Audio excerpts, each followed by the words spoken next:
Hi folks, welcome to Meaningful Money. It's Pete Matthew again. Now I'm sorry I'm in my car for this one, but it's blowing a gale outside, so all you'd hear on the recording is wind noise, so sorry about that, production values and all that. Now, the last video was an introduction.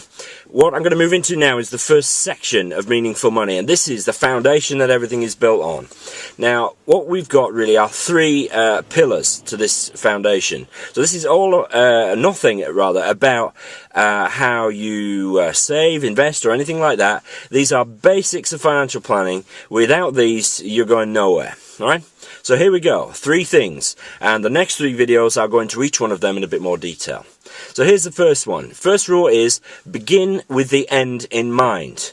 Now, anybody who's read the 7 Habits of Highly Effective People knows that I've nicked that from Dr. Stephen R. Covey, who's a legend. But if you begin with the end in mind, what do I mean by that?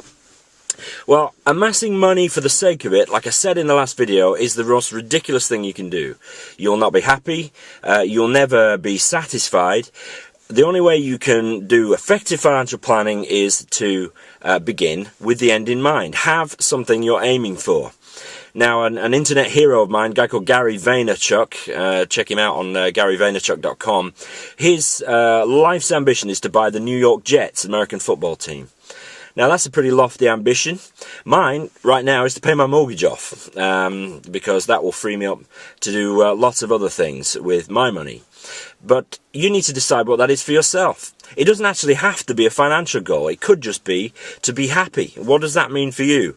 All a bit touchy-feely, perhaps, but money, if it's not directed towards a given aim, is dangerous. And it makes far more sense, I think, for you to have some kind of a plan to work to. So begin with the end in mind. More about that next time.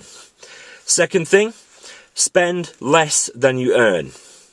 Well, it's easy to say that, but it's, you know, I'm with you. I know it's not easy to do. Quite often I have a month left at the end of my money too. Remember, I'm not here to preach at you, but I know these things work, but sometimes I struggle to implement them myself. So if you spend less than you earn, now that sounds like common sense, and in fact it is, like all financial planning. Remember, financial planning is simple. Unless you have upward of 2, 3, 4, 5 million pounds and income of, say, £150,000 a year, you don't need complex financial planning.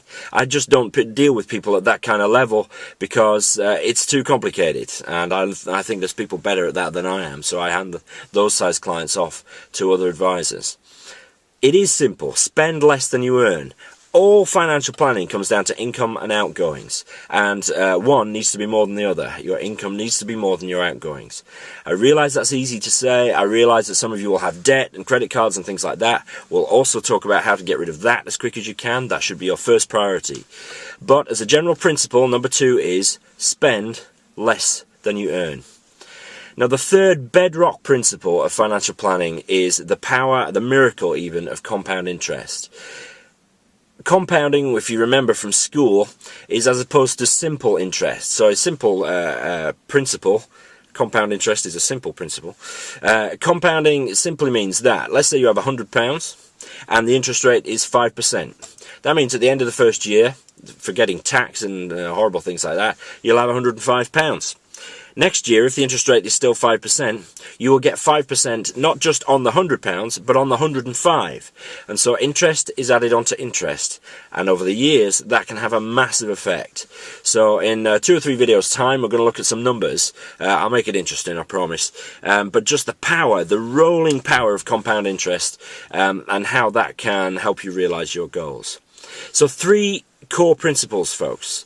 Okay, begin with the end in mind. Have a plan. We'll talk about that next time. Secondly, spend less than you earn. Common sense, but absolutely vital. Even the richest people, that has to be the case. And thirdly, the power, the miracle even, of compound interest. So everything we do and talk about on this website is going to be laid on those very powerful foundations. They are immovable. They are eternal. So if we keep those things in mind, we'll have fun together, and hopefully it'll be useful. Thanks for watching. More tomorrow.